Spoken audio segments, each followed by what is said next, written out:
Okay, everybody. So just a friendly reminder, this is an episode that exists of a part of our phase 2 curriculum that we're revamping around development and integration. So we've already covered things like capacity, we've covered parts work, we've covered attachment, the addictive system. So this episode is going to be a natural next step because it's going to talk about rebuilding that relationship with yourself. All right. So let's talk about what that looks like. And can you reflect for me for a moment? I'll kind of slow this down. Think about maybe right now that might exist in your life where you're like, how do I trust myself? Like, no, I don't trust myself. I'm so tired of letting myself down, not letting other people down. We're not talking about trust with other people. We're just talking about the trust that exists with you. Do you trust yourself? Do you feel like you're going to follow through on what you say you're going to do? Or are you so frustrated with how you show up? Are you just like, man, again, like I didn't do it? Or are you proud with where you've come so far? Like you like what you're experiencing. You know, when you say you're going to do something that you can count on yourself. By the way, this conversation does exist with compassion and not perfection. But, we're talking about the experience where you promise yourself you'll do something differently and then you don't follow through. And that there's an erosion of self-trust that happens over years and decades of broken commitments. And it is so devastating to go, I'm going to get it this time, and then fall down and go, oh, I didn't. And it's the language that matters in the process of falling. So the surface question that we have here is why don't I trust myself even when I want to? That's what we're going to talk about today. Welcome to Beyond the Facade podcast. I'm your host, Luke Gordon, and I'm thrilled to have you join me in this space today. What we're going to be doing is diving deep into the trials and triumphs and truths of seeking authenticity. Becoming your true self isn't about a single action or moment. It's a relentless pursuit, a commitment to self that reveals the rich connection and meaning that our life has to offer. So whether this is your first time tuning in or you're a regular listener, know this: what you're building here goes beyond a conversation. You're here to challenge, to change, and to celebrate the incredible journey of becoming your authentic self. Because when you dare to show up fully, the rewards are immeasurable. So welcome to Beyond the Facade. Let's get started. Let's talk about what self-trust actually means. So self-trust is the confidence that your internal system is organized and aligned. There's this gentleman named Russell. I'm going to have him on the podcast. He's a therapist. And he talked to me the other day about alignment. Oh my gosh, I valued what he was saying.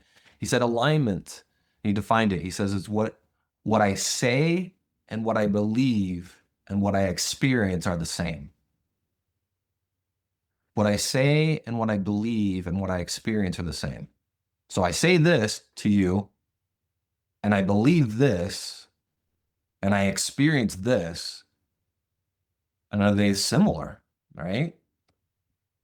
Just recognizing not being aligned, not being a failure. So I don't want to put that today. People are really smart and they can use their intellect to hide behind some things that they're not feeling. So can you just bring a little bit of attention if you're somebody that over intellectualizes? Can you just feel a little bit as we talk to this content today? What self-trust is, well, let me tell you what it includes, all right? So following through on your commitments, not perfectly, being honest with yourself. I think that's the one I want to just talk about the most.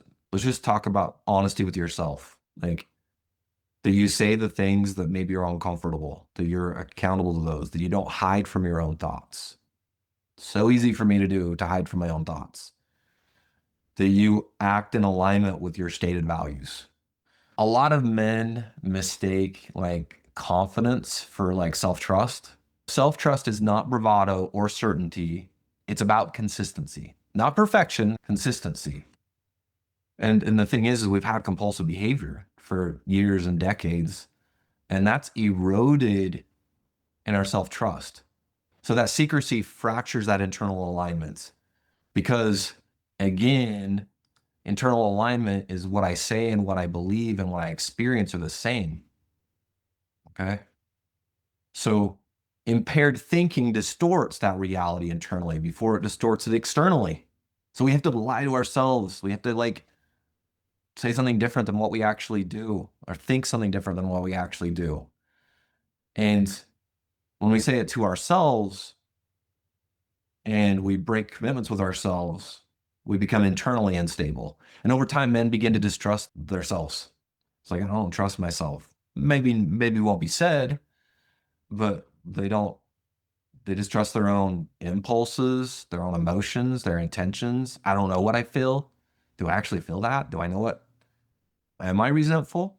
Is that something that I experience? Yeah.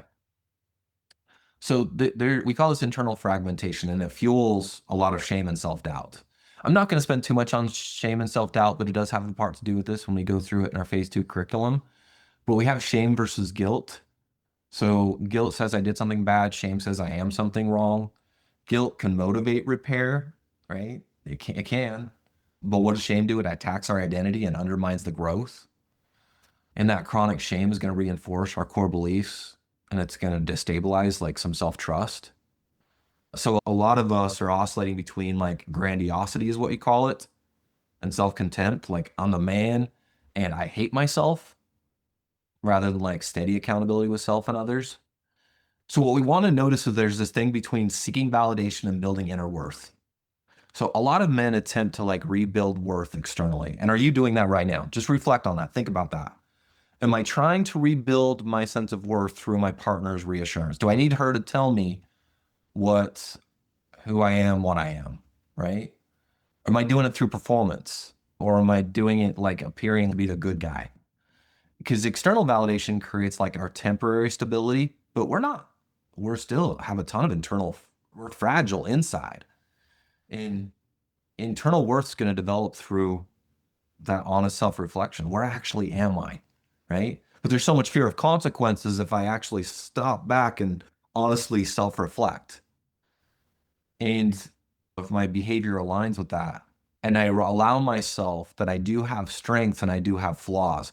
So again, inner worth develops through those things, through being able to look at myself, be honest with myself, right? Be able to be consistent with my behavior, be accountable without completely collapsing. And I need to find the right places to be accountable. And then realizing that I do have strength and I do have flaws. So that's where that inner worth develops from, right? That's how we get it. That's not coming outside of us, that's coming inside of us. And that self-trust grows when the behavior aligns with internals values over time. So I just want to come back to this a little bit more. And I don't know, maybe it's already sinking in for you, but where does that internal worth come from? If I'm talking about those 4 pieces, that honest self-reflection, where is it at for you? Is it like I can talk about the stuff that is uncomfortable for me. I can be honest in what my feelings, what my emotions are, what my behavior is. I can voice it. I can voice it to myself. I can voice it to others. I am consistent. I can be accountable without collapsing. I can share where I'm actually at. And I can recognize that I'm flawed and I do have strengths, right? So that's going to happen over time. But there's a bunch of lies that we tell ourselves. Impaired thinking doesn't just justify behavior, it distorts self-perception. So that means so much impaired thinking, right? So there's common things that we can tell ourselves with the distorted thinking, the lies that we tell ourselves. I'm fine. Or that wasn't that big a deal. That's not like inner circle behavior. I'll fix it later. I can push that one off. So if I can be truthful with myself, that's the foundation for integration. So honesty has to begin internally before it can be sustained relationally. So I have to be honest with myself, saying, this is where I'm at, getting real with me and talking about that. That's what I have to have inside of me before I can reach out and be relational, especially with an intimate partner, with a romantic partner. I'd be aligned in there first. Okay. I want to speak to the betrayed partners because I know a lot of them listen here. Just give us a talk about the relationship itself and give some validation, because I don't know how this is hitting for you today, what this is like to hear. But just want to acknowledge that you can really, as a betrayed partner, as a partner who's going through their own healing, you can really sense when your man does not trust himself. Okay. And it's, man, that inconsistency feels unsafe, even if he has a bunch of good intentions. And that once he learns to self-trust, there's going to be some steadiness, and other people in his life are going to experience that as reliable. And what does it mean when he trusts himself? What does that feel like? that repair that he works on with you and with others, it feels grounded rather than performative. Like he feels like wise now that if he starts to trust himself, it's coming from a place of him feeling secure in himself instead of just performing to make sure you feel okay with him because he's good with himself outside of whether you accept him or not, or whether anything like that. Hopefully that's helpful and not too painful. All of it can be painful. If you got a man and he's working his recovery and there's not that self-trust, right? If that's not being developed, it's not being worked on, if there's not that truth, you can have all the intentions in the world, but you're not going to get that steadiness and that reliability until he learns to trust himself again. And again, that's not bravado. That's not that confidence piece. That's what we were talking about earlier.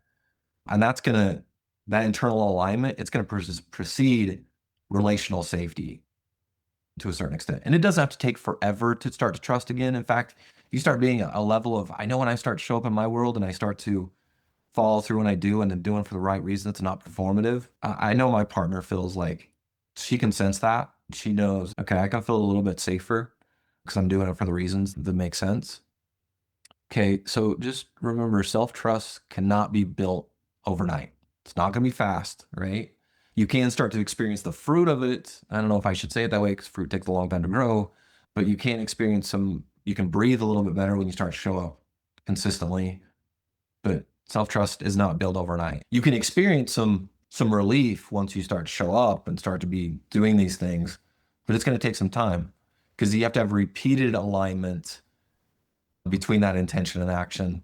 And early stages often feel uncomfortable because there's so much stuff that shifts. The reason why you're doing what you're doing. You're honest, right? You're being real with yourself. It's for a different reason. So that shame is going to intensify way before it softens. But just notice that disruption, that uneasiness it's not bad. In fact, it's really good. And that consistency over time, it's going to be so much more powerful than that emotional intensity you're feeling from the lack of self-trust. Just again, tying this back into the phase two. Phase two, intentionally, we develop self-trust. We talk about it. We give structure to it. We give accountability to it. There's a lot of internal work done it. So men are going to be guided to build like inner worth rather than seeking external reassurance. That shame resilience is going to be practiced in real time in these group settings, not just discussed, but actually practiced. Let's actually practice it. And our phase two work is going to help men become more internally aligned and reliable. If you're a partner, I get it. They want that. You haven't had that. For those men who are working to go through this, go grab it. And this is where recovery shifts from like, maybe you're in a state of crisis management to now you're going to go more to identity transformation. You're really going to start to find these parts of you that have felt lost for a long time. Okay, so just to give you a heads up for a next episode, we're going to start talking about naturally destructive behaviors. We're going to talk about some abusive behaviors, some betrayal violence, some of those types of things. So we're going to be joining you for that. It gets a little bit intense, especially when we talk about betrayal violence and abuse every single time, but it's still truth and it's still something I want to recognize in myself so I can change patterns that have maybe existed generationally. Anyways, good to spend time with you. If you're a man who's trying to show up differently for your partner after betrayal, then listen closely. The Help or Heal Intensive is a 4-day immersive experience built for men who are ready to take responsibility, build emotional skill, and become safer partners. This isn't talk therapy, it's hands-on training in how to regulate, listen, and respond without getting defensive when things get hard at home. You'll work alongside other men who are also serious about change in a focused, confidential setting, so you're not trying to figure this out alone.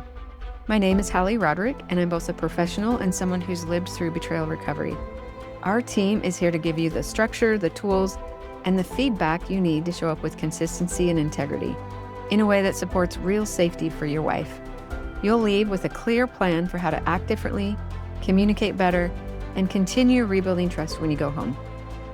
Check out the show notes for more information or how to register. If you're serious about helping her heal, this is where you start.